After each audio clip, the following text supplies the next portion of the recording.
Are we ready? Yeah, whenever you're ready. All right, great. Good evening. Welcome to the May 14th, 2024 Foxborough School Committee meeting.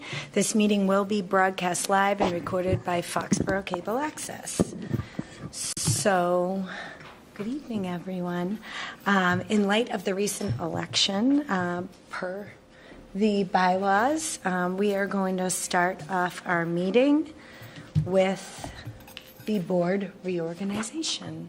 So, up first are nominations for chair of these. Sarah, Yes. before we begin the reorganization and go to nominations, there's a practice I think we need to revisit. And I'm asking this for everyone to consider this for three reasons. One is the tenure of our board has changed. Our tenure of the current seated board is less than 3 years. Second, I think we need to continue to push for transparency in how these decisions are made for reorganization. And third, I want us to be more intentional about all the processes and decisions that we make at our meetings going forward. Again, we want to make sure that the community is aware of what we're doing, and we're going to be transparent. We want to take every opportunity we can to educate them on how the board works, what our purpose is. So what I propose is that before starting straight with nominations, we actually as a board review the role of the chair and the vice chair. We look at our agenda for the coming year. What are the things that we know that are happening that we need to be planned for? And I would also encourage any member who is actually interested in being either the chair or the vice chair to state their intention that they are interested, and then give reason to the board on why they are interested in performing either the chair or the vice chair role. So I know typically we go straight to nomination and then second in a vote, but I think that's never felt comfortable to me because it's not transparent. I do think we have an opportunity, like I said, to educate ourselves and the community on the role of these two positions, and I think it's a really great opportunity for people to express what it is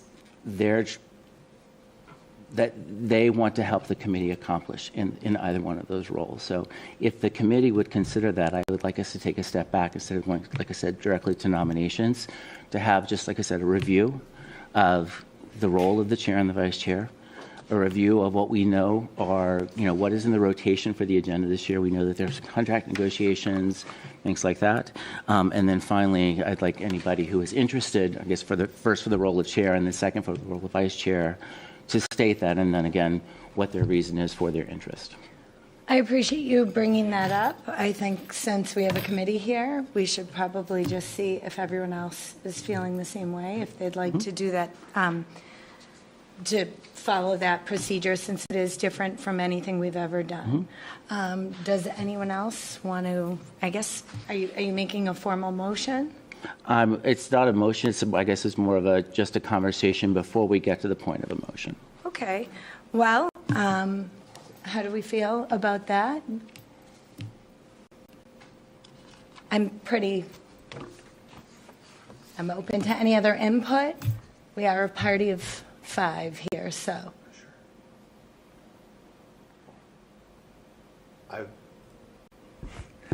I have perhaps an unfortunate history of slowing our work down sometimes to be reminded of what our process is, so I never need much of a nudge for that.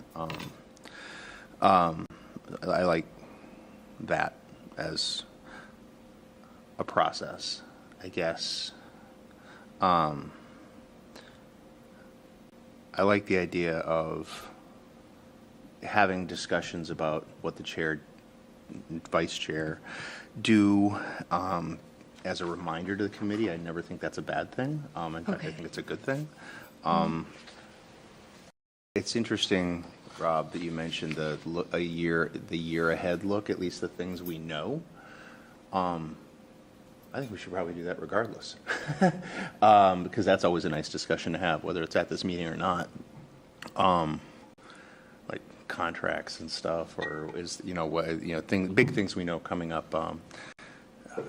Taylor's going to come up for review, we hope, and get approved and stuff. Whatever is that, and we can ask admin and stuff. I think it's a good idea. I think one of the things I've liked about this committee, just when I moved to town and watching it for years that I wasn't on it, and these last few years that I have been on it, is that I think we're all at our best when we have the discussions and stuff out in the open, and because there's a level of trust, and I think that's good.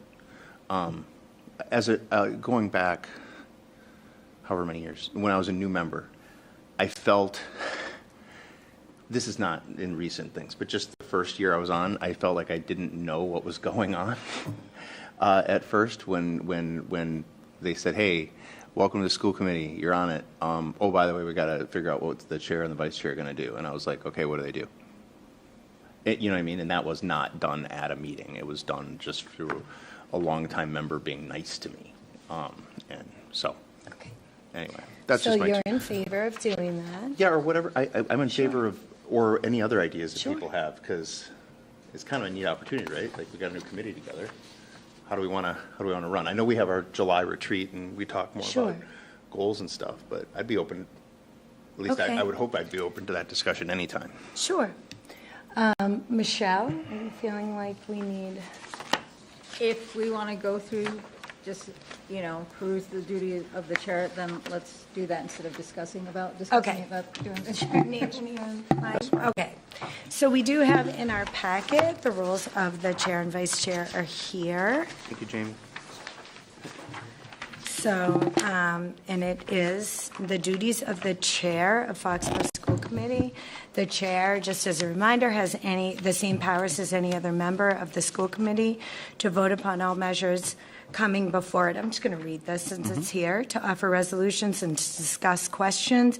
He or she will perform those duties that are consistent with his or her office and those required by law, state regulations, and the school committee. In carrying out the responsibilities, the chairperson will sign instruments, acts, and orders necessary to carry out state requirements and the will of the committee, consult with the superintendent in the planning of the Foxborough School Committee's agendas, confer with the superintendent on crucial matters that may occur between Foxborough School Committee meetings, appoint subcommittees subject to Foxborough School Committee approval, call special meetings of the Foxborough School Committee as found necessary, be a public spokesperson for the Foxborough School Committee at all times except as the responsibility is specifically delegated to others, be responsible for the orderly conduct of all Foxborough School Committee meetings. As presiding officer at all meetings of Foxborough School Committee, the chairperson will call the meeting to order at the appointed time, announce the business to come before the Foxborough School Committee in proper order, enforce the Foxborough School Committee's policies relating to the order of business and the conduct and the conduction of meetings, reorganize persons who desire to speak, and protect the speaker who has the floor from disturbance or interference.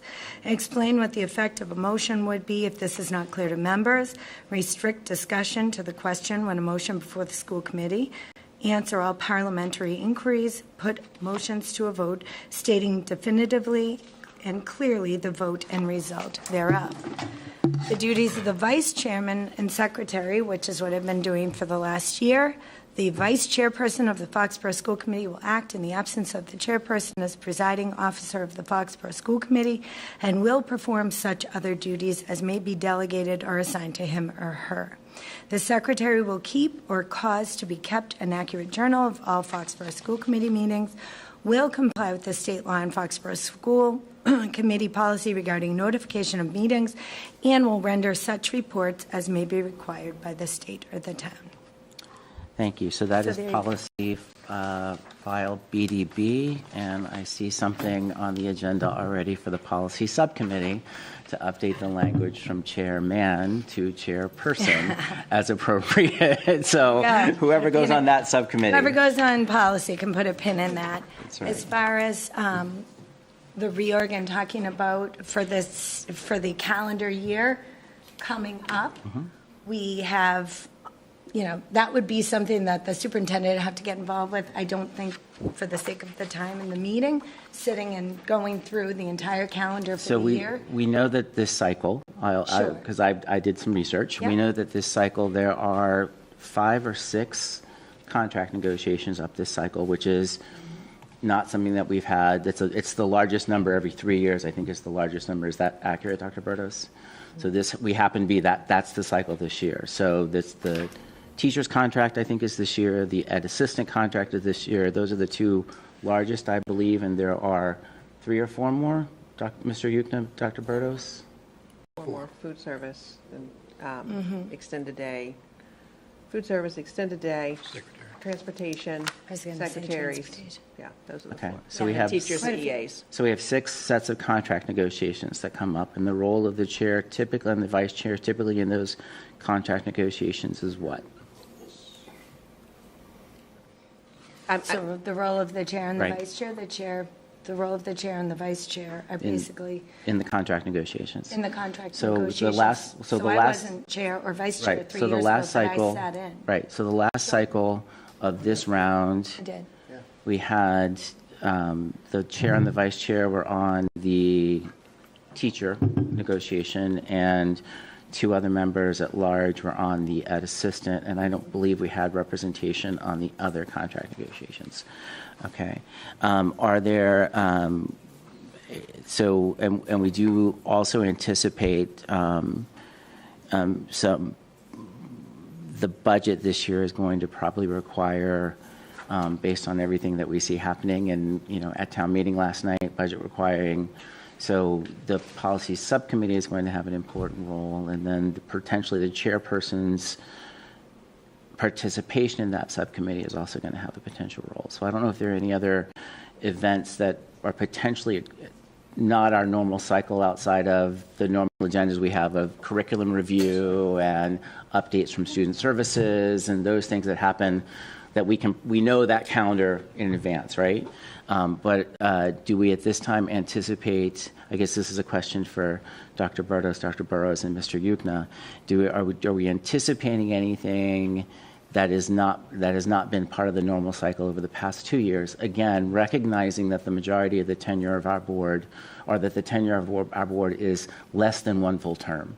So we don't have the same experience that previous boards have had of continuity. And so I want to make sure that we are aware of anything that, based on your continuity with this organization or with the board, that we need to be made aware of as we consider filling these 2 roles. Be the Taylor Project. If the statement of interest goes forward, you have a school committee member that sits on the school building committee. How about strategic? Is that a Oh, next year? and then we'll be looking forward to the next plan for success, because that will sunset at the end of 24-25 too. Okay. It's going to be busy. It is going to be a busy year. No, I'm Yes. glad- Now that you bring all of that up. Yes. This, and the- I'm just gonna kind of get back to where we need to be on the agenda, because we've gone way over on time, and also we're getting into things where we're going to get into conversations again when we do get to subcommittee reorganization. So I totally appreciate what you're saying, but I do feel that at this point we should look to reorganize, and then this lift and everything that we have going forward, we address that in Okay. further on in the meeting. I also have to be honest, I've been sitting as vice chair for the last year, hoping, with the intention that I would be nominated as chair. I don't know if somebody else is sitting at this table that feels the same way or has desire, but I think I appreciate that you're saying this, and I think it's really important, but I think the pressure to put on someone to come up with some kind of speech or anything like that, it's really tough at the 11th hour, and I don't feel comfortable putting anyone else on the spot. If you want to hear from me why I'd love to be considered as chair, then that's fine, and that's a conversation we could have outside of a meeting as well. Okay. But again, I just think that's So I appreciate Yeah. you stating your So, interest. yeah. I guess I would put it out to the rest of the committee. Yeah. Is there anyone else on the committee that is interested in filling the role of chair? I would, but I'm heartened that Ms. Ladani wants to do it. I would be happy to put my name in as chair if that were interest, but, or vice chair. I think I had mentioned, sorry, and our last summer meeting, there's a few things I was hoping to see the committee do. And I mean the committee, not necessarily the chair. Specifically, two things. One, coming up with a regular policy audit and review cycle. We have that, and now it comes kind of ad hoc through the state, MASC, and as things come up, I just think that would be in the long-term interest of the committee. Two would be, as I alluded to, reflecting on when I was a new member, having a document. Doesn't need to be a handbook, doesn't need to be big, but just have the committee, have anyone who was interested in the committee review and compile a kind of a welcome document that kind of fills in the gaps between what MASC says and things like that, and kind of the way that the board wants to function. I just think that would be nice. I felt that my years on AdCom too, frankly, that would have been helpful, even if it's not much info. That's something I'm very interested in seeing the committee pursue, and understanding that may not be the wish of members of the committee to do a lot of that type of work. That would be my only primary reasons for saying, hey, yeah, sure, I could do the chair, knowing that as a committee member, regardless of my role is, I'd really like to see the committee push those things forward. So those are my primary reasons for saying, yeah, sure, I'd be interested in being chair, but it's with the understanding that it would be unfair of me to ask for other committee members to do something, or be involved in initiatives like that, at least in terms of the legwork, if I wasn't willing to do it myself.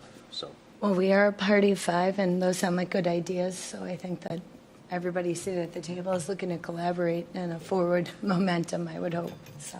Okay. So, and I just want to make, so the perception has been that the presumptive chair is the vice chair.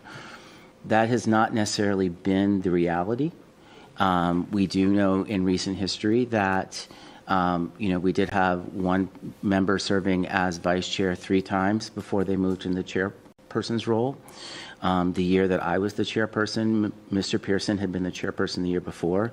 He and I had a very honest conversation about what he wanted and what my plans were and why I was interested in being the chair, and he then understood that and appreciated that and decided not to pursue the role. So this is not about, I think it's dangerous to the committee and to the future of the committee if we just always assume that the person that has been sitting in the role of vice chair is interested in the role of chair, or is really the right person to be performing that role, knowing what is coming ahead.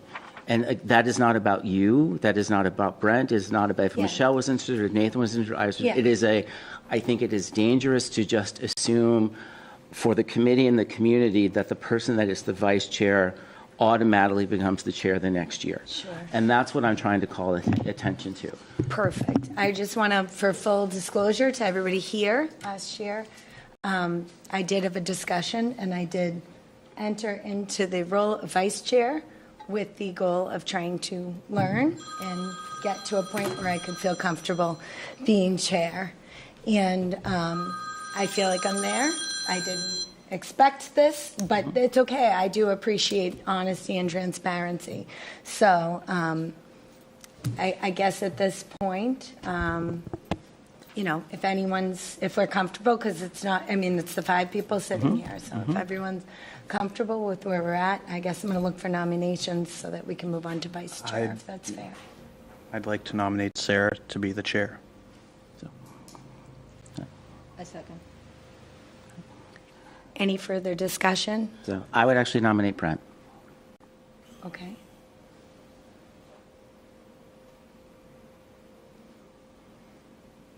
Any discussion on that nomination? No. Okay. There is a second right now for Sarah Ladani, so I believe the next order of business is to vote on the chair. So I guess we would say all in favor of Sarah Ladani. It's a roll call vote. It is a roll call vote, so I will start at the end. Brent Reuter? That was an aye. Michelle Thaxton? Yes. Aye. Nathan Ehrman? Aye. Rob Canfield? Sure. Sarah Ladani? Aye. So that would be 5 in favor, 0 against. Thank you very much. And now I'd like to have a discussion about the role of vice chair. And again, thank you, Rob, for bringing that up in full transparency, as it has been in the past. People who take on this role, which I just read what vice chairs are, typically do it with the mindset of learning the chair and possibly, taking on that role come next year. Again, we don't know what the future will bring, but keeping that in mind, are there any nominations for vice chair? I'd like to nominate Michelle for vice chair. I'd like to do it. I'd nominate Brent. Okay. So we have one nomination for, Second, Michelle. wait, what?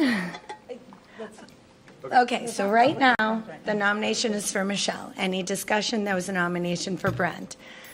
At this point, I have a second for Michelle from Brent. So at this point, I guess at this point, we should push a vote for Michelle. All in favor? Wait. No, I just, We have discussion before we vote, so we can Okay. discuss. yeah,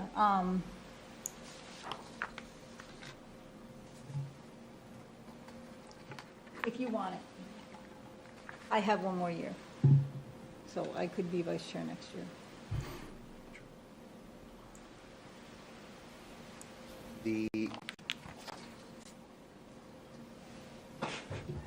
The thing that compels me to say, well, you already heard why I say that I would put my name out to do either of them.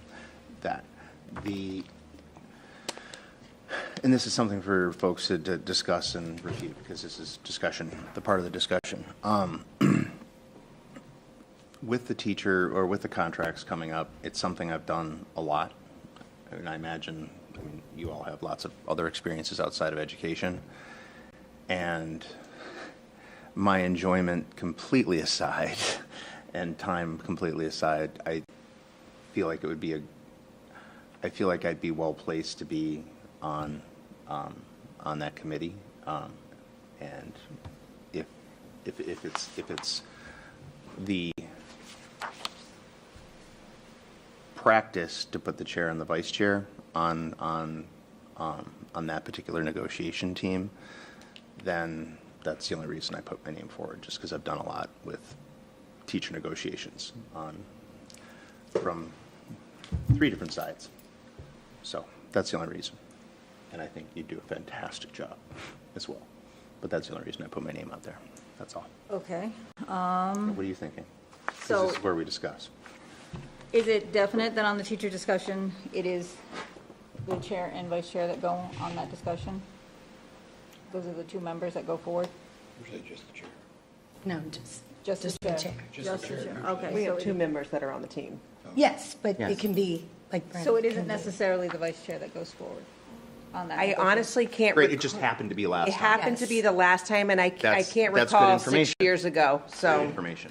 Okay. That's great information. So even though you're chair, you could end up not being the one that ends up going forward? I mean, if you were vice chair. Yes. Noted. Okay, so. No, thank you. That's a good point of information. So that's where I'm trying to gain the clarification.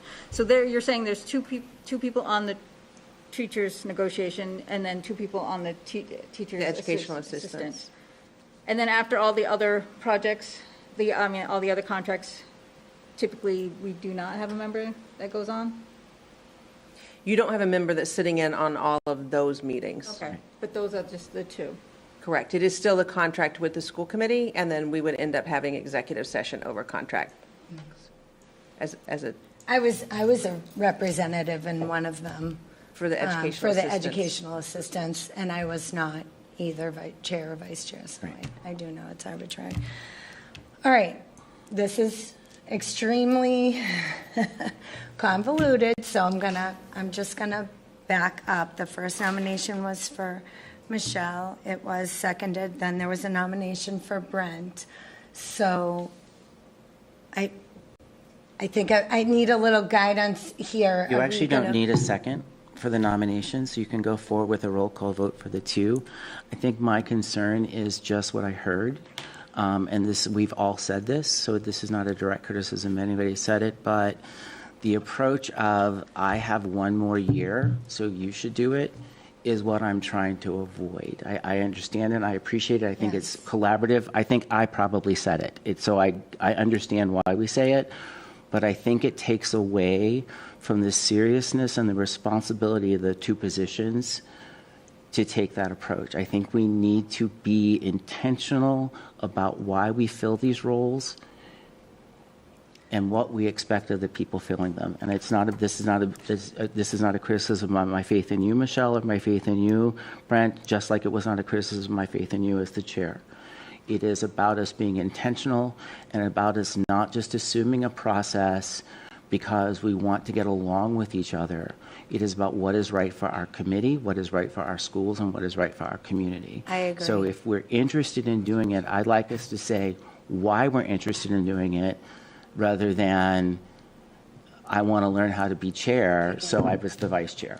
As much as I appreciate that is your opinion, that's not necessarily that does not have to be the exact practice. I don't want to get to a point where we put people on the spot. So I do appreciate that, and I appreciate, Brent, you sharing that.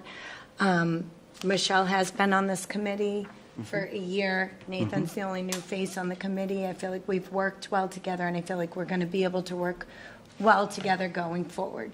So I think this discussion has been really positive, and I do appreciate you bringing up 2 points, and you actually have brought up those points in the past, and I'm glad you revisited them because that's really nice, and that would have been great to have a welcome packet sort of thing for somebody new on the committee. So I think that's a great idea and something we should definitely pursue. I guess I'm just gonna, I don't think we need to do a roll call on the vice chair, but we can at this point do a roll call on the vice chair, since Michelle. It actually, if you read the policy, it is the same procedure for the election of the vice chair. We'll do a roll call on the vice chair. I guess it would be first, since she was nominated first, we do Michelle Thaxton. It's a roll call vote, so we would just go down and Vote. vote. Right? Is that what roll Yes. call is? All right. So instead of who's in favor, it's we each get one vote. So Rob Canfield. So it's a roll call vote. Rob Right. Canfield. I would say Brent. Okay. Nathan Ehrman. Michelle. Sarah Ladani. Michelle Thaxton. Michelle Thaxton. Michelle? Brent Reuter.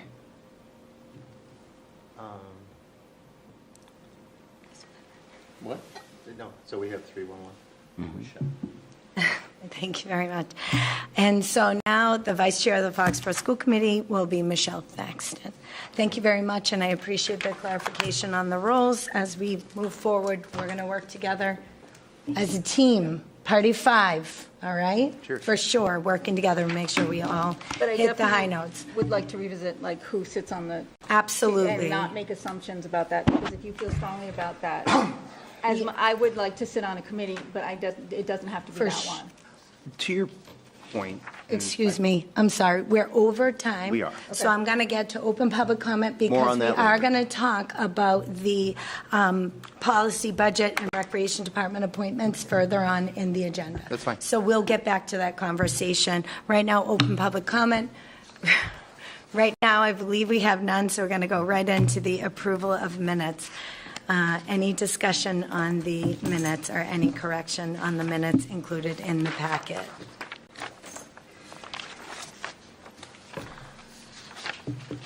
I motion to approve the minutes from the April 30th meeting as presented. I Any- second. Okay, any further discussion? No, they look good. No? All right, all in favor? All opposed? And any abstaining? Nate was not here, he's going to abstain from that. Okay, next. 4-1-1. Excuse me? 401, right? 401, yes, on that one. Thank you. Next, we're going to go right into the superintendent's update. So I would like to say thank you to all of you for being there late last night at town meeting, and thank you to the community. It's the largest audience that I've seen since I've been here, with the auditorium being completely full for town meeting, and very thankful to the community for passing our budget and the budget that you put forward for us and all the work that went into that. So very grateful to the town and to the school committee for that. I'd also like to thank our PTOs, our PAC, all our parent volunteers for the high school, for Teacher Appreciation Week, and all the generous support and goodies and lunches and everything that was done for our teachers. It was really well appreciated, and it just shows that the volunteers that we have at all levels, and I know at the high school, that's not something that we really had seen until last year, actually, and I think maybe We did have a COVID interruption too, Dr. Berta. We did, but we had some parents that then grabbed some other parents together, and it was just it was wonderful, and it was really appreciated. And our teachers and our staff, they work so hard every single day for our students, and we just are very thankful and grateful for that. So thank you for all that did that. And I know Burrell does theirs a little bit later, so that's still to come, and they're very excited about that too. Had our parent leader meeting this morning and got to hear a little bit of what will be taking place, so it's always exciting. I attended the musical Saturday night, Musical Junior at the middle school, and I have to take a moment and say that you don't even realize they're middle schoolers. Yeah. Their stage presence and all of the work, all the parent volunteers and under Scott Walker and everybody that helped from choreography to music to everything, it was just outstanding. It was a real treat. So great performances. And then just some upcoming events. I know at the last meeting I had reminded people to look at calendars. Please look at calendars. There's a lot that's going on. Again, this week, we'll be next week even hosting our Special Olympics Field Day on Monday, weather permitting. We will send out a message to families if that's going to change, and to faculty and staff too, if we need to go to our rain date. This weekend we also have the Street Painting Festival with the art department that takes place up at Gillette. That's on Saturday with the rain date on Sunday, so we're watching the weather to see if we need to go to the rain date. That's from 9 to 6 at Gillette, and the chalk murals and things that they paint on the squares up there show the talent of our kids that they have and other that engage in that. And then our next Parent Academy is supporting positive mental health for kids and caregivers, and that's taking place on Thursday the 23rd. And that is being brought to you by our Wellness Committee, and that's from 6:30 to 8. Again, it's on the calendar. Please check the calendar and newsletters that are going out. The principals work really hard to communicate a lot of these things, and you can always go back and revisit them. So whether you're going to the Spring Chamber concert on the 23rd or you're the positive mental health for caregivers, we also know that it is a busy time of year, and there are going to be some double bookings. We just can't help that. But that's a good problem to have where you have choices. And the last thing is we've got art shows that have gone on that are continuing to go on. I know at the middle school they really tried to coordinate with the concerts, with them going before the art show, so that way you can get kind of a twofer, if you will. So again, check your calendars. A lot of hard work by parent volunteers, by our teachers and staff to put these things on, and for our principals that are leading all this within the building. So lots to choose from. Awesome. Thank you for all the work that went into that. It's amazing. Okay, so now we've got a student update by we're going to change hats here, Nathan Ehrman. Would you like to give us an update? Sure. From a student's perspective. So grade 10 has MCAS next Tuesday, May 21st and 22nd. Senior final exams are next week. The junior prom is this Saturday, May 18th. The senior black and white dance is a couple weeks from now, May 28th. And the seniors' last day is Friday, which means the seniors have 3 days left. Amazing. Anything happening at the middle or elementary level?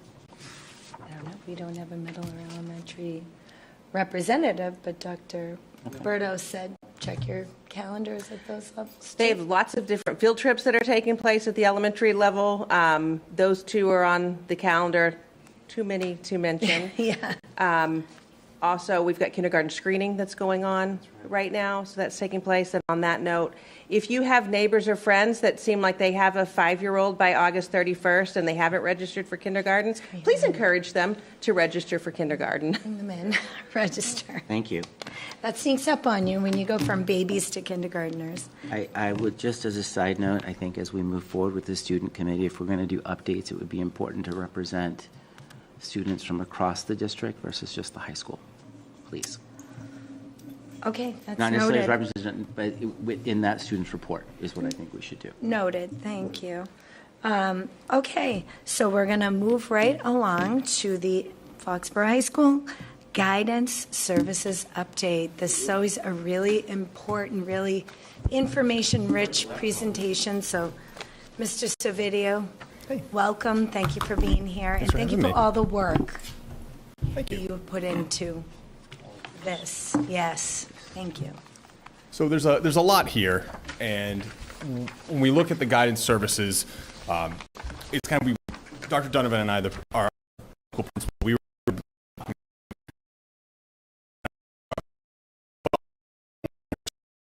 four buckets of things, and then we're streamlined to kind of the focus area. So I'm going to focus on a few things tonight in each of the sections. So we're going to talk about transition. So there's some 8th and 9th grade transition, our group guidance classes, scheduling, student services, accommodation plan, student support team, and our bridge program. The parent education, which is really for, we see the students every day. We don't see the parents every day. So what can we do for parents? What are we doing for parents to help them understand what we offer at the high school? So our evening presentations and our newsletter. And then in the college career section, we did have our credit fair this year. We had our career day, scholarships, college rep visits, and then field trips. So I'm going to touch on each one of those. Some will be a little faster than others. So we look at transition from middle school to high school. It's a pretty big jump for every student going from middle school to high school. It's when students get to the high school level, they're now potentially in mixed classes. So they could have an elective that has sophomores, juniors, and seniors in it as well. Their lunches are mixed. There's a lot of change. So we want students to understand when they're coming to the high school that they're going up one level, and that's a good thing. When they're in elementary, going to middle, they should be going up a level. Middle to high, they should be going up a level. And then after high school, same thing. They should be growing each time. But we don't want students to come in feeling completely lost. So we start along the way, and we're talking about the beginning of the year. We have a 7th and 8th grade open house to say to students and parents, hey, if you're thinking about going somewhere else, come to Foxborough High School. Like we offer a ton here. This is what we offer for our freshmen, our sophomores, our juniors, our seniors, athletic opportunities, clubs, different academic opportunities. So students understand that they're going to get an amazing education, amazing experience at Foxborough High School. In November, we worked with our freshmen with our group guidance program, transitioning them into high school, saying, hey, this is what middle school was like. This is what high school is like. Some similarities, but there's also some differences. This is what you need to know. This is what a transcript looks like. This is going to carry with you for 4 years. And then when you get out of high school, if you're planning on going to college, you're going to need that transcript. So we try to work with students adjusting that way. And then as we go through the rest of the year, we're working with the middle school guidance counselors and middle school teachers about course selection and recommendations. We meet with the middle school students for their recommendations and their schedule as well.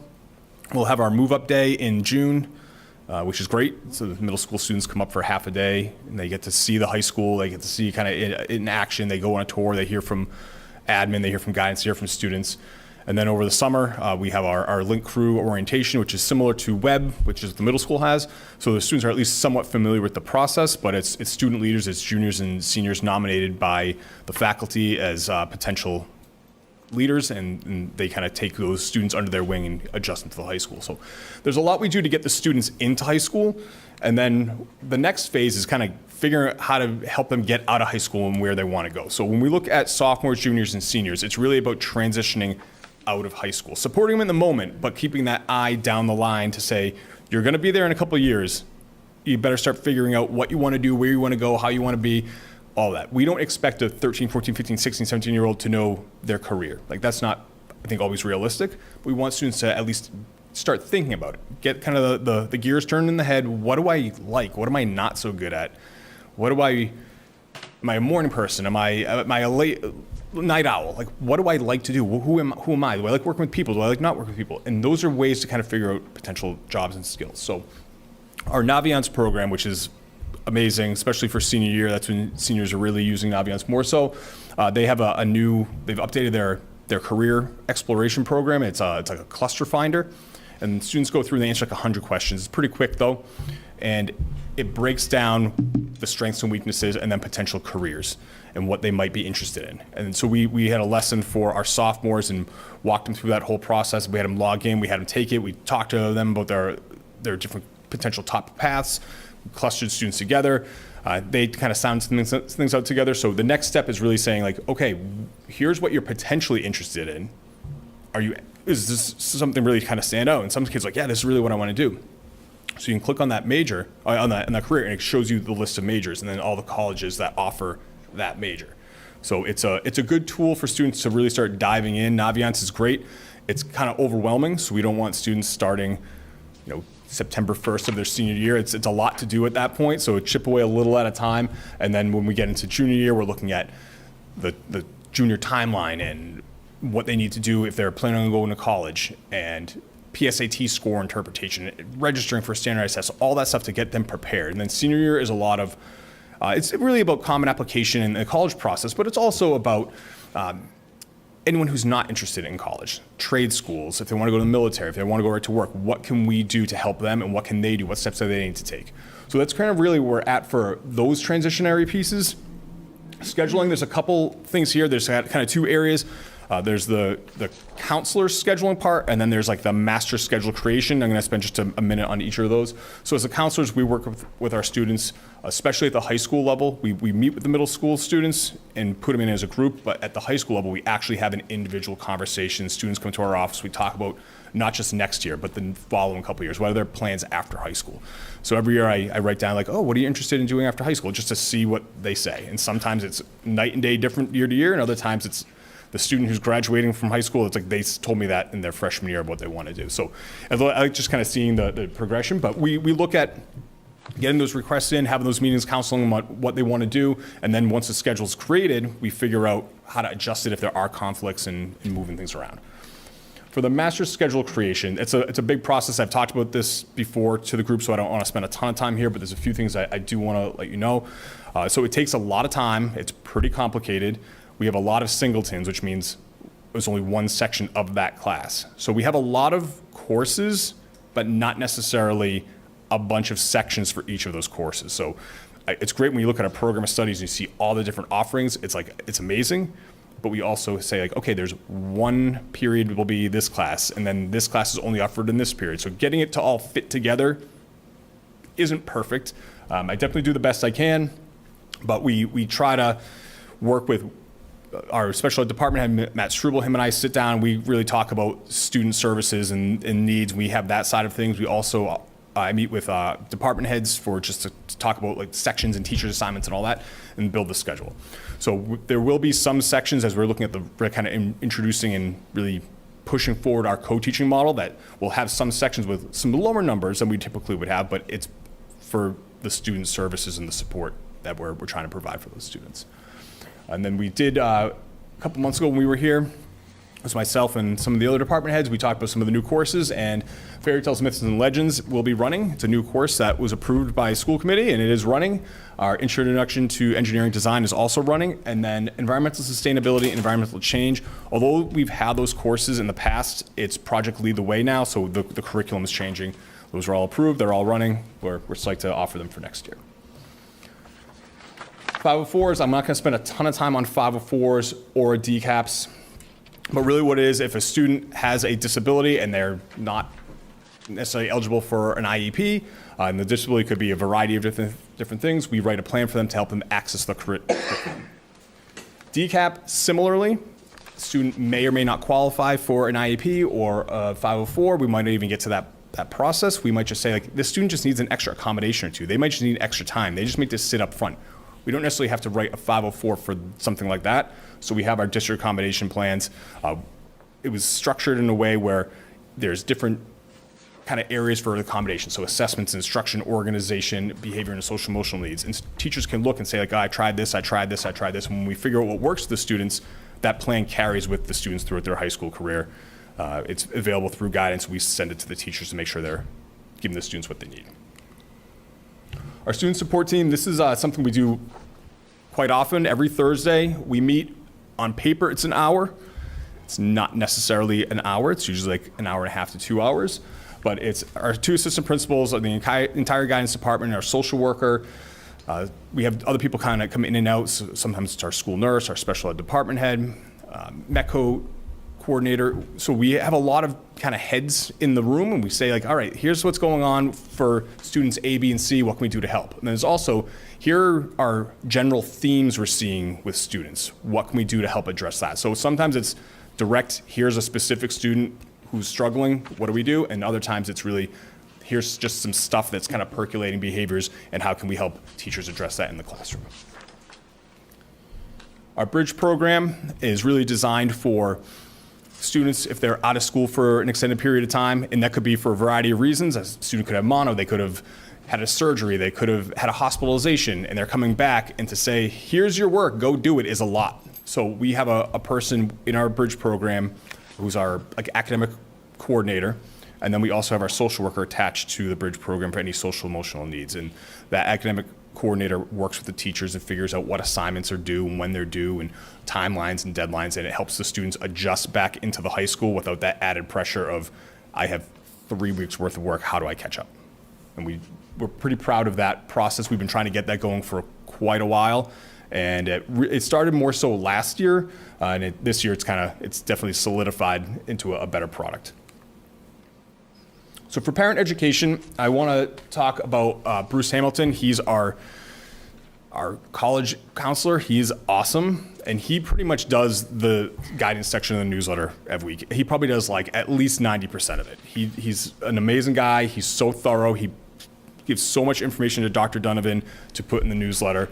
It was actually to a point where there was so much that things were almost getting lost, that we had to create like an extra section in our guidance, on our guidance website for all of the updates. So we still have stuff going in the newsletter, but for parents who want to know what's coming up, check out Dr. Donovan's newsletter. It's amazing for a variety of reasons, but in the guidance section, there's college visits and field trips and things that either are coming up or things that just happened. He talks about all the positives that we're doing as a department. It's great. So our evening presentations, I'm going to kind of zip through these. We have presentations to start the year for seniors, and it's really about a little bit about the college process, but it's really more about financial aid and what parents need to do to understand that process. Obviously, this year's financial aid was delayed, so it was a tricky year for that, but the process is generally the same. The dates and deadlines were a little different in the beginning, but we had that going, and then we meet with junior parents in October. We want to have junior parents understand this is the timeline. You have all of junior year to really start working on things.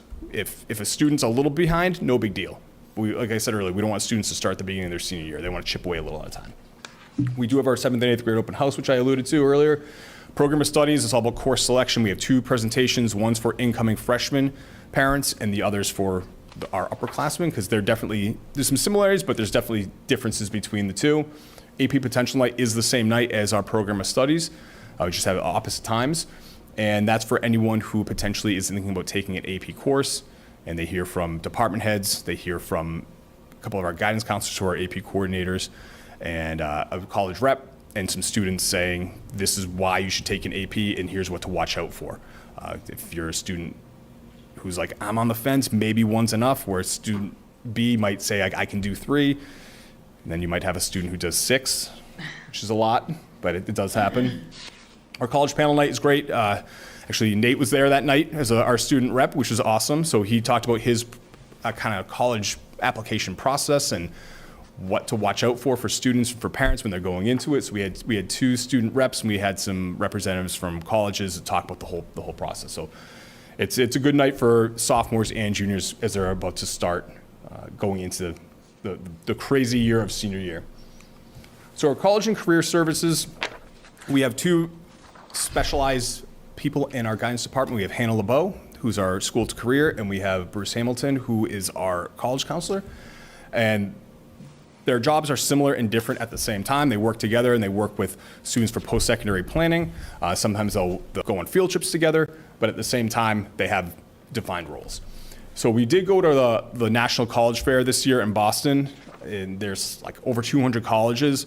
It was great. The drawback was we could only get one bus, so we could only bring 42 students. We had 45. We had a couple of students who were sick. In previous years, we've been able to take the whole junior class, but just at that time in the morning, it's just not feasible to get a fleet of buses to bring the whole junior class. They've changed the timing of it, so it ends at noon. It used to end a little bit later. So by the time we got there, we had like an hour and a half of college time. But if we were to leave after 9, we wouldn't even be able to really make it worth it for students. But we were happy that we were able to do it. It's the first time we've done it since 2019. The COVID kind of threw a wrench into field trips and all that, so we're happy to try it again. We do have other college fairs that are around, so Bruce Hamilton and I have been talking about like what other ones are there. Are they similar? Could we maybe do that one instead? We can do that in addition. So these are things that we're going to be working on as we progress into next year. College rep visits. This is another kudos to Bruce. He's great, and he makes so many connections. He's been doing this a long time, so he knows a lot of people. And we've had over 50 college reps come to Foxborough High School to meet with students after school this year. And one of the reasons that's amazing for students is the rep who's there is almost always the rep who's going to be reading their application. Sure. So we had this happens more than this one instance, but there was an instance 2 years ago. It was last year. We had a student who wanted to apply to a school, met with this college rep, and it was almost like an interview. He was the only student, and it was a back and forth with this rep. The student was a good student. There were a lot of reasons he got in, but it was that FaceTime. It wasn't just the name. It wasn't just the transcript. It was the FaceTime and that back and forth that really made that, the scales kind of tip in his favor. So we really encourage students to meet with the reps after school. We know students are super busy. Sectionals and clubs and work and sports is a lot to do, but even if it's a 20 minutes, half hour just to kind of meet and see what's going on, we do think it's a great resource for students. Career Day, we did that this year. We haven't done that since 2019 either. So we had juniors and seniors. They picked their top 6 careers. Pretty much everyone got their top 3, and it was 45-minute sessions. They went through everything and got to hear from people in the field, which was helpful. So again, we're always looking to tweak it, so we have some feedback for next time. Credit fair, I'm going to zip through this. This changed from the old days of like having a bunch of booths walking around to it was virtual, and we only had a couple booths that students had to go to, like the life skills booth. You had to like learn how to tie a tie and address an envelope and things like that. So just skills that students need to know. And it was a success, but again, like always, we're looking at things like how can we make it better, and we have ideas for next time as well. So I'm not going to spend really much time on the scholarships. We do have our scholarship night in 2 weeks, which is the 29th, Wednesday the 29th. But I'm here, and I have to just thank the community for their generosity.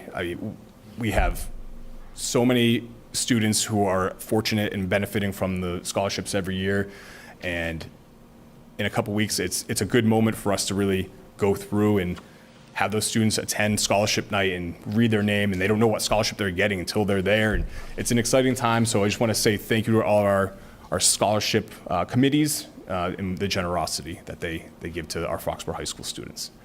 So that's a lot of information really fast. There's more in it, but those are the focus areas. So I know it's a ton of information. What questions do you have for me? First of all, thank you so much for all the content that you gave us. Yeah, so this is our standard presentation, so thank you. Yep. Yeah. I want to get a little bit more, let's take it up a step, or back a step. What are the strengths of the guidance department? Yeah, it's a great question. So I think we have 2, key strengths. I think first, we're student-oriented, student-centered. So I think we do a variety of, whether it's activities or interactions that are direct with students and indirect with students. I do think there's a lot of times that we're doing stuff that may not be student-facing, but it's student-supporting. So I think that we all play the same role. We all have the same basic role. Mine's a little bit different, but We all play the same role, but we all have our own kind of unique strengths. And I think together we work really well as a team. And I think that kind of plays that other strength of we have some kind of new faces in our department over the past year, and then we have some people who have been there for a while. And I think the combination of this is what we do in Foxborough and the culture of Foxborough, and here's some new ideas, why are we doing it this way, blending together to kind of move us forward has been great. And I think even being at Foxborough High School this is my 17th year, it's been a long time, and spending 12 of it in guidance and 3 in administration, then back to guidance in a different role, I've been able to kind of take the bits and pieces of what I've learned in the building and say, like, why are we doing this? It worked then, it doesn't necessarily work now. What can we do to move forward? And I think we're really collaborative. I think we understand why we're here. We're not just there to check the box. We understand each student has one crack at high school. Let's make it the best experience possible for them. And some students we see all the time, and other students we see a little less often, but we're there to support everyone, and some are seeking us out, some we're calling down. I think it's just the variety of working together and working for the students that I think makes us strong. Thank you. So I have several. Oh, that's fine. I appreciate that. So what I want you to consider doing after this is getting a copy of this tape from Foxboro Cable, getting this snippet, and playing it or making it available on the school's website to describe what guidance does. Because I think one of the challenges many of us have, we bring up from our own high school experiences or from our children's high school experiences, what our idea of what a high-performing guidance office is, but that could be different than what your idea or what Foxborough's idea of a high-performing guidance office is or does, right? So this is taking all of that and putting it into a message so that, again, you can share what it is you're trying to accomplish and how you measure success. So that's one just request. The second one is, so you've given us strengths. What are your biggest opportunities? I'm going to ask you the second part of that question is, we know that change is hard, right? We know that we live in a community that doesn't always embrace change as easily as other places do, right? So if I was to ask you, what does innovation really look like for a guidance office? If you were in a vacuum and not having the paradigm of being in Foxborough, all the good and the bad of that paradigm, right? But if you could be truly innovative and say, what is a truly high-performing, high-efficiency, goal-meeting, student success-focused guidance office look like, what would that be to you? So I think there's a lot of factors to it. I do think that part of it is finding ways to be as proactive as possible and understanding that we have a specific structure and a schedule, like our bell schedule in the school and constraints, and we can work within those constraints. And sometimes that can be problematic to what we really want to do just based on the time. Like time is like one of the biggest factors. But I think there are ways we can look to say, how can we take the structure we have and not necessarily do things better or worse, just differently to be more efficient. And I think over the past year, we've taken a look at some of what we've done and said, like, this isn't as efficient as we want it to be. So I think looking a way to be as student-centered and student-facing as we possibly can and being proactive. I think that's the biggest thing. I think in general, I think we do a pretty good job at that, but I do think there's always room for improvement. I definitely think there are ways we can get out to students more, get out to parents more than we do. Not to say that we don't. Like, we're definitely doing it. Yeah. But like, we can always be better. Okay. If you were to look at the past year, thank you for that. I want to keep challenging you to be innovative. And if we as a school committee, through the administration and through the building leadership, can help support that innovation, then I will speak for myself, but hopefully speak for the rest of the community and say we would welcome any chance to learn how we can support that more. If you were to grade yourself or the department over the past year, or look at let's not do letter grades, let's do capability, right? So where are you on a performance scale? What would you give yourself? I don't know.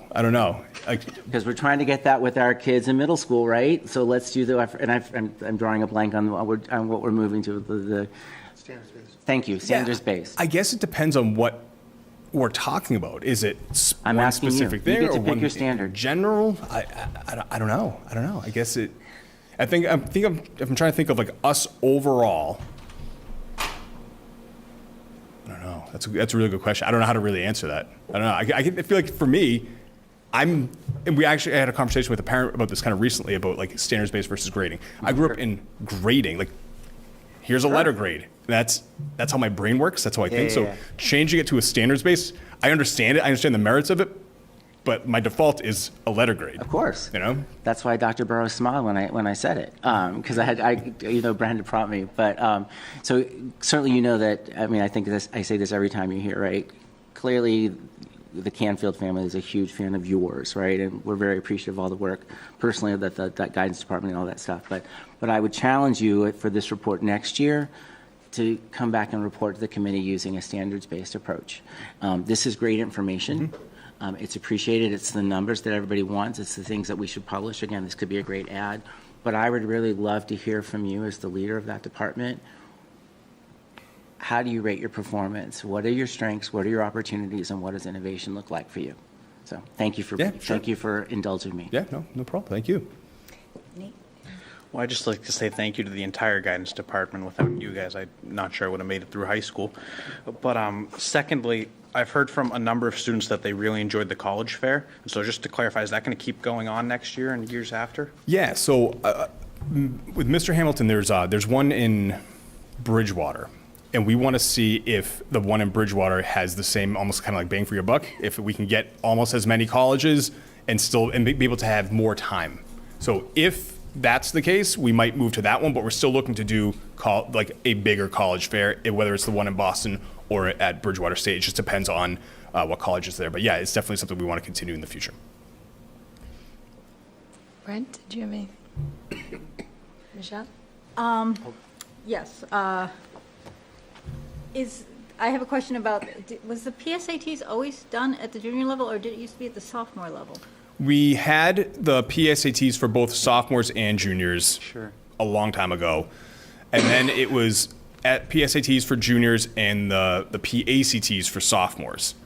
We got rid of the PACTs because we don't really have any students take the ACTs anymore. I mean, we always had a low number, but I think last year we had 6 students take it, so it wasn't worth it for that. So we have it just for the one grade for junior year.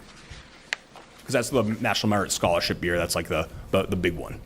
Right, and then I had another question. The DCAP, is that something that's fairly recent? Is that new, or is that something that was always in place? I'm like unaware of DCAP. Yeah, no, it's been an evolving process for quite a while.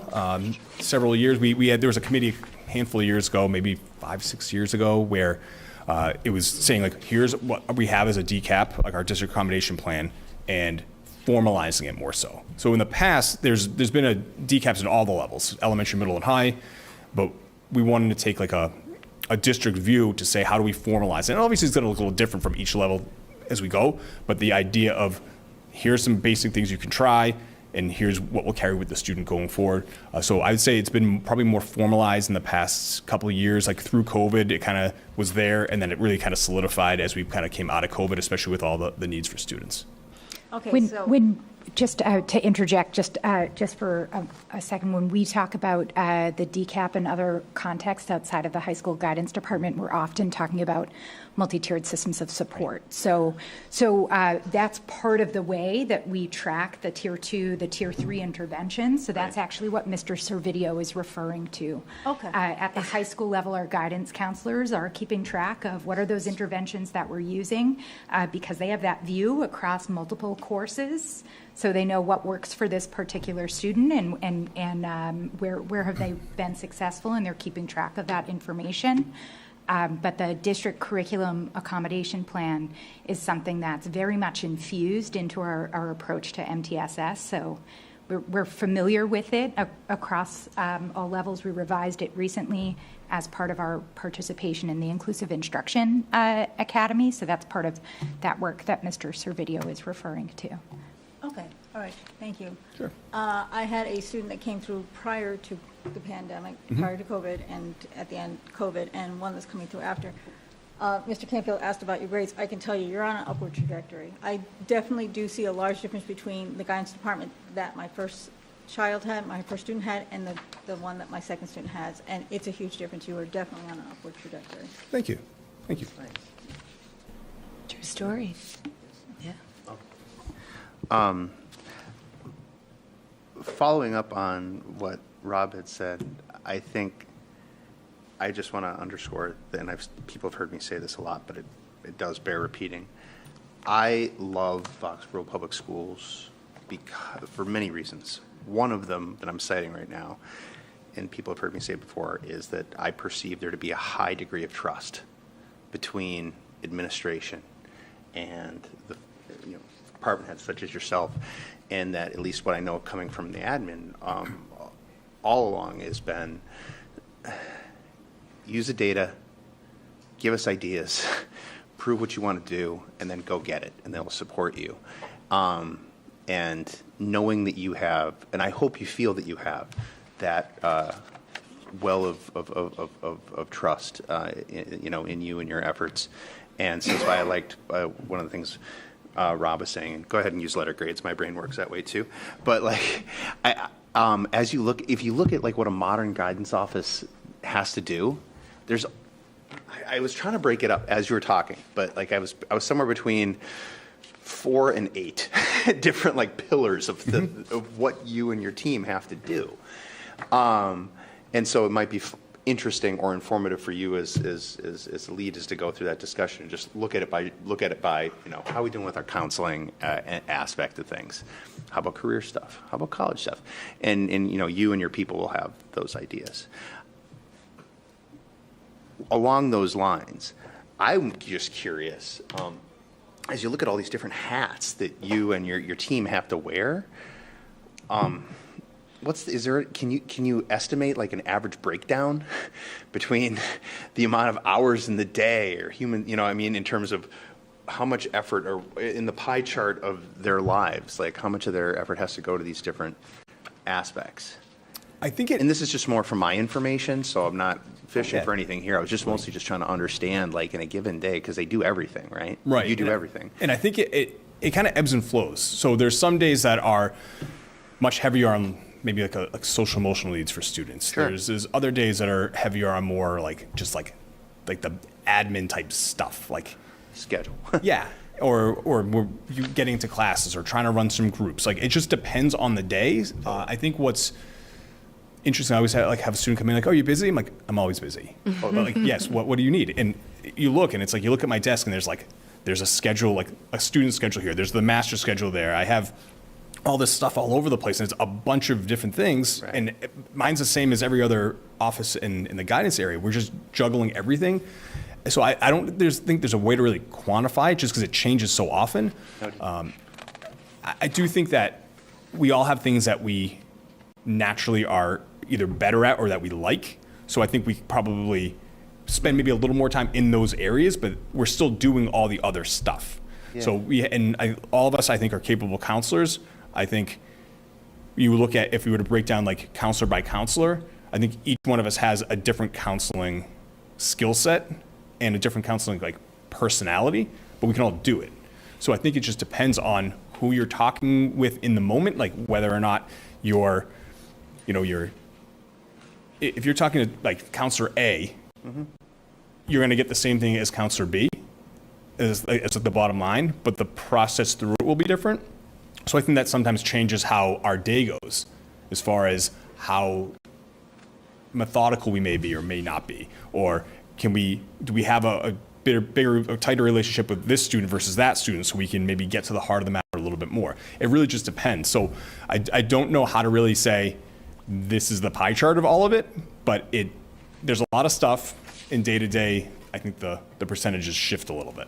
That makes sense. So thank you for endeavoring. It's just good to hear you talk about it. It gives me and anyone else who might care a flavor of it. So thank you for indulging that. And then a couple years ago, we asked a similar question. So here comes again. And this is the whole idea of being hopeful and planning ahead.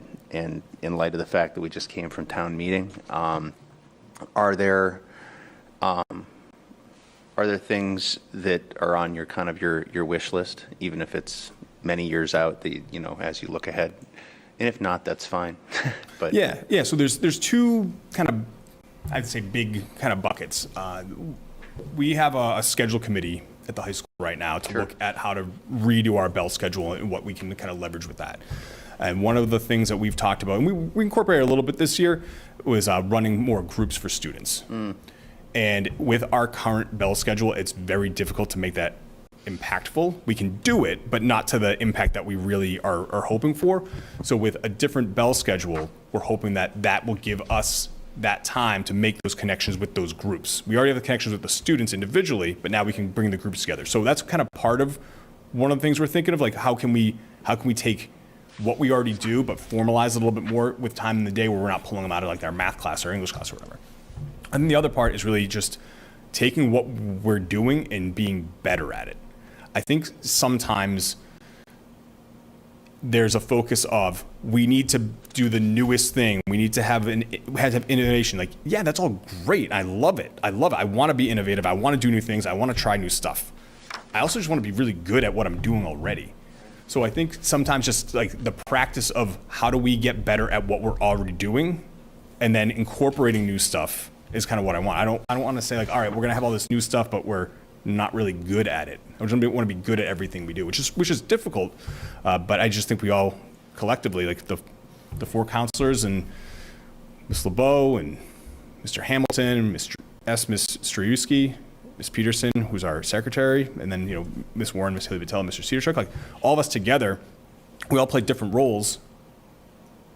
They're all similar, but they're all different, and we have to work together as a team to make us move forward. And I think I personally feel that from last year to this year, we're moving much faster.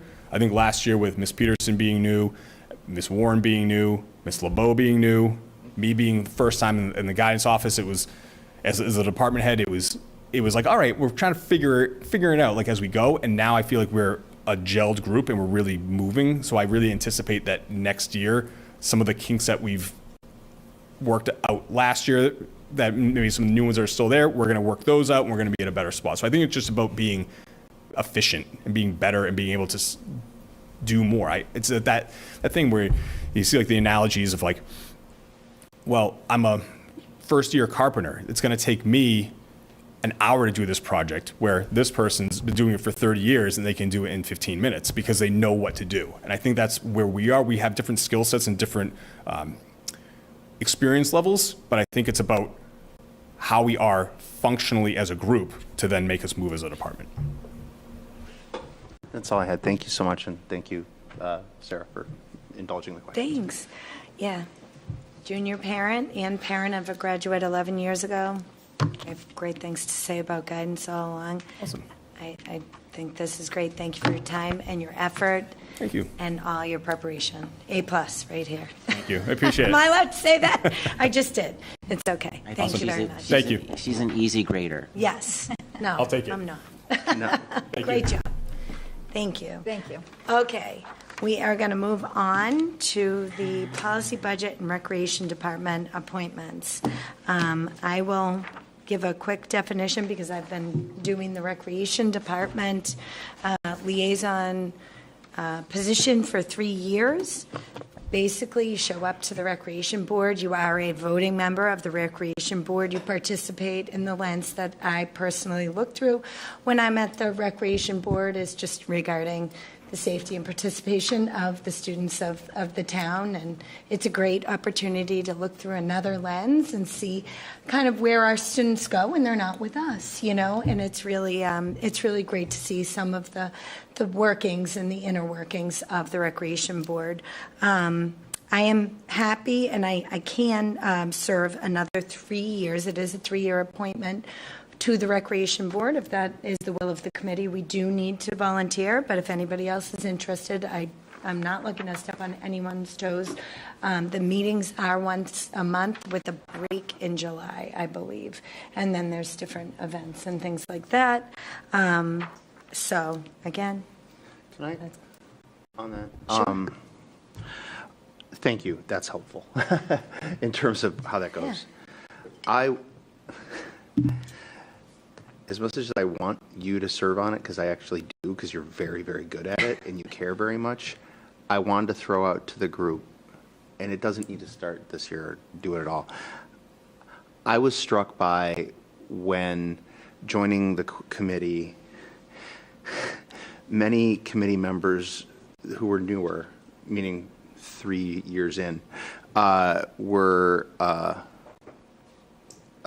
surprised to learn that there is a rec department representative. You're very good about giving the reports, and that is appreciated. It made me wonder if what the committee thinks about the wisdom of just rotating regularly 3 years, if there's volunteers, because you're right, it is a voluntary position, it is people's time, and you can't lay claim to it. And I more mean that just in terms of the health of the committee. Even though if I had to pick someone, I would probably pick you. But that was just a thought that I had, and it's more just in line with what's the structure we think is the best and most sustainable for creating the best committee year after year moving forward.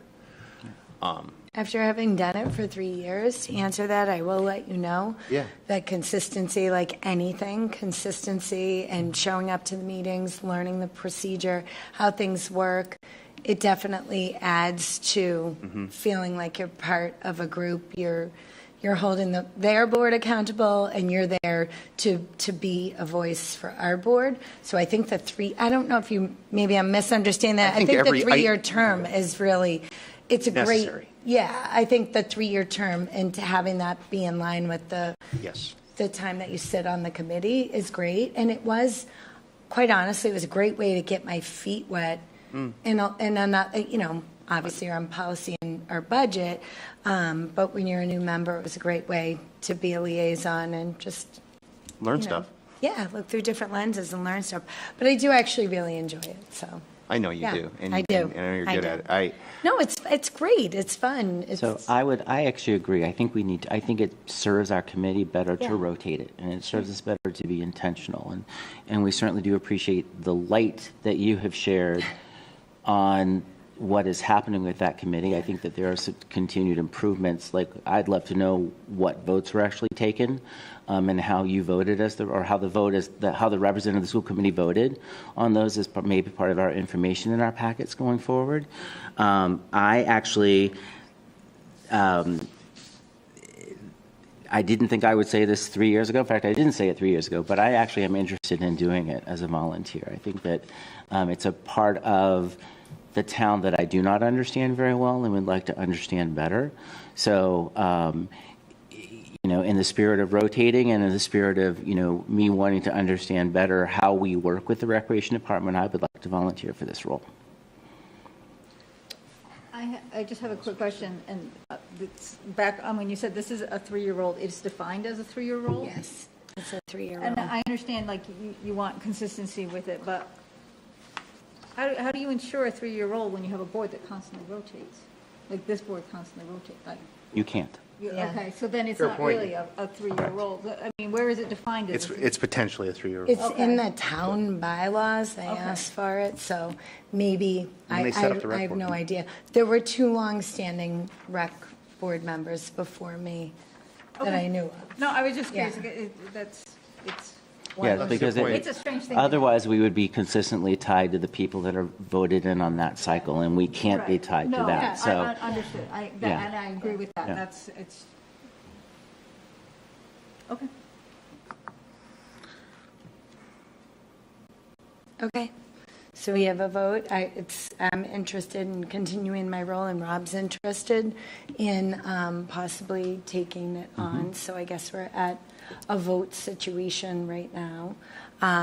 So we're not going to do a roll call, but I guess we would just say all in favor of Sarah continuing to serve as the Recreation Board liaison. I stand by what I said. I'd like you to do. I think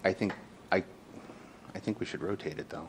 I mean, that I just think I would like. I think, or if people feel strongly not, then please speak up. And it's not. I just think I like the idea of that. In the same way that every year we revisit. I don't want to do that with the rec board because it is a board, but It's- policy and It is, budget we look at I every just want to year, let too. you know, it is a town bylaw, so, that it is a town mandate. I did, was told Oh, yeah, that yeah. through the Recreation Board that they need to have a school committee representative there. Noted. So, and I don't know where or why, it said 3 years, but that is the term. So, Noted. Because all of their terms for all other committee members are 3 years. But again, we can't be tied to, because that would then mean that we have two choices, and that Sure. does not, if you choose for whatever reason, so we can't be tied to that. They certainly have a policy when a member, if I, because I am volunteering for this, and it is a volunteer role, as you've identified, if I choose not to run for reelection, or if I am not reelected, a year from now, then we would have. But they're looking for that consistency, so But we can't, volunteering. that's not our responsibility. Sure, it's not. and So it's that we certainly- can't take that is not a part of our consideration. Our consideration is you have somebody here that is interested in volunteering. We've already expressed, at least two members have expressed the importance of rotating, because we don't want it to become another thing that we just forget about. Again, going back to transparency and being intentional. Sure. So we can't tie ourselves to the requirement of their bylaw, because we do know that they have provisions for when a member, for whatever reason, is not able to complete that full 3-year term. Yes. So, Well, I'm here and ready to commit to the 3-year term. I think I've enjoyed it. I don't want to step down, but if you'd like to throw your name in, we can just have a vote. That's fine. Are we all okay with that? Yeah, I have no more discussion. I raised my points. Anyone have any further discussion? Michelle, you got to get closer to the microphone. Oh, sorry. No, I agree. No, I guess I don't understand this position well either. And again, so we're held to their bylaws. So their bylaws are the ones who's saying that we need a 3-year term? No. The town Bylaws say that recreation has to have a sitting school committee member, and for whatever, again, I didn't make it, for whatever reason, it is a 3-year appointment. So Your appointment doesn't mean. it's a 3-year appointment if people are able to do so, Well said. It's a 3-year appointment if people Well are said. able to do so, and, But we're saying that it may be work better if we rotate For our committee. for our committee.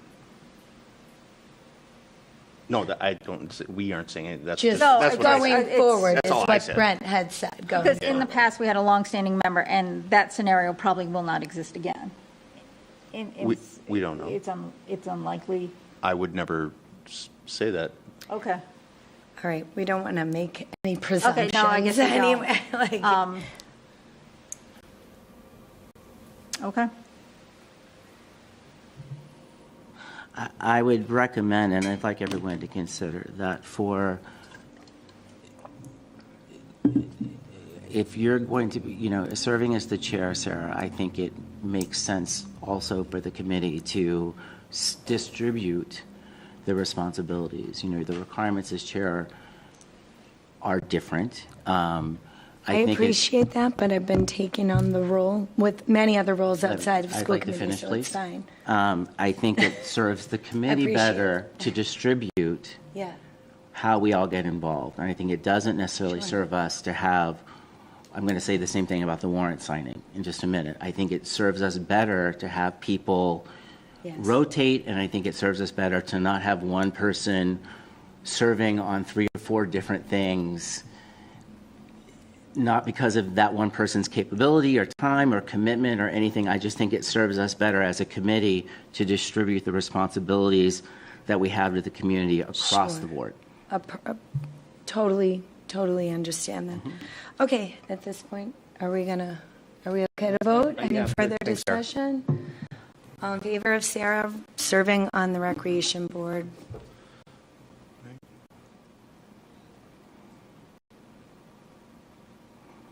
All in favor of Rob Canfield serving on the Recreation Board?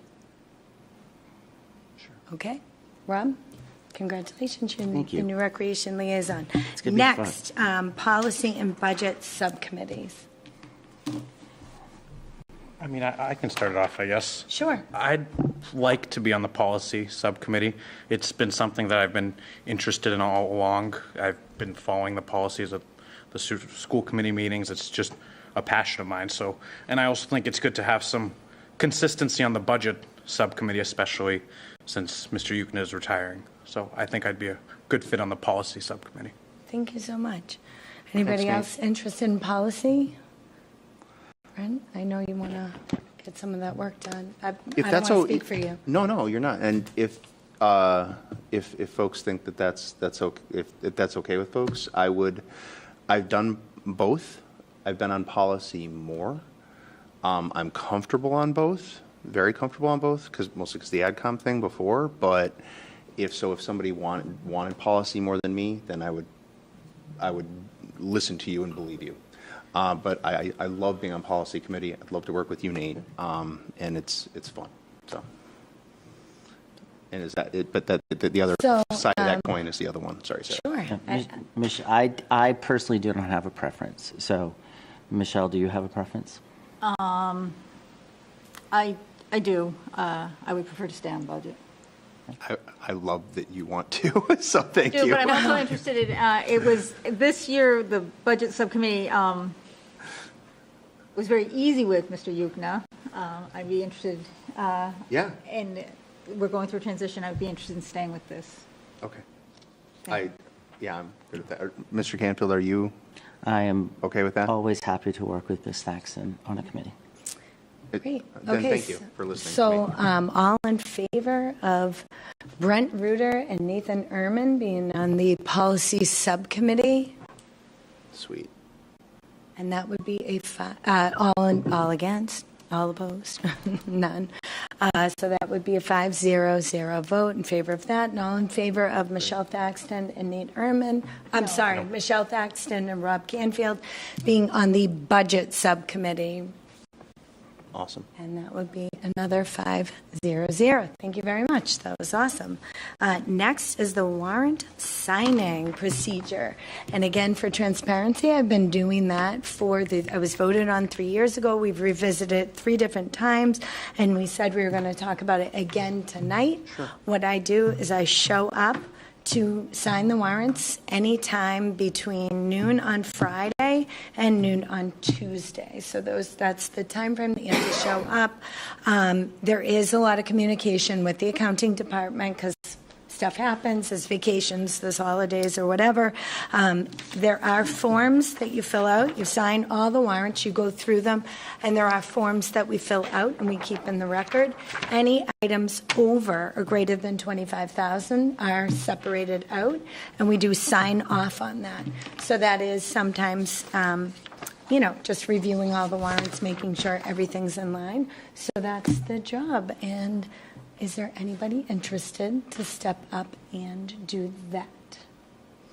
And there is some time where you are called in on other times to sign different things as well.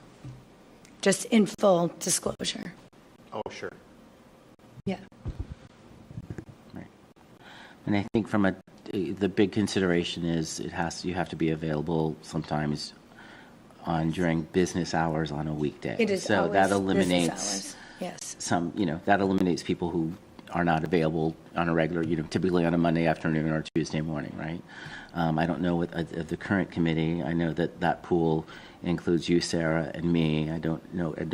We don't know what your schedule is yet, Afternoons right?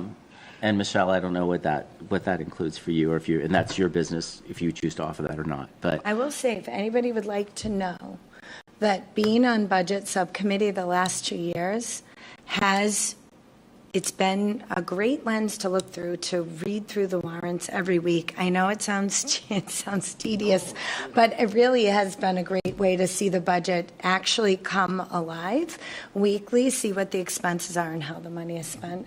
Just my own. No, I did it. 2 cents. When we went into COVID, I did it before you joined the committee. So I agree with you. It's helpful to see both sides of it, not just in the big picture. So it is this process was a huge improvement over the last process. So again, I don't know, Brent, I don't know if you have the availability, Michelle. I don't know what your feelings are toward this, but. How late in the day is the office comfortably open without inconveniencing? 4. Great.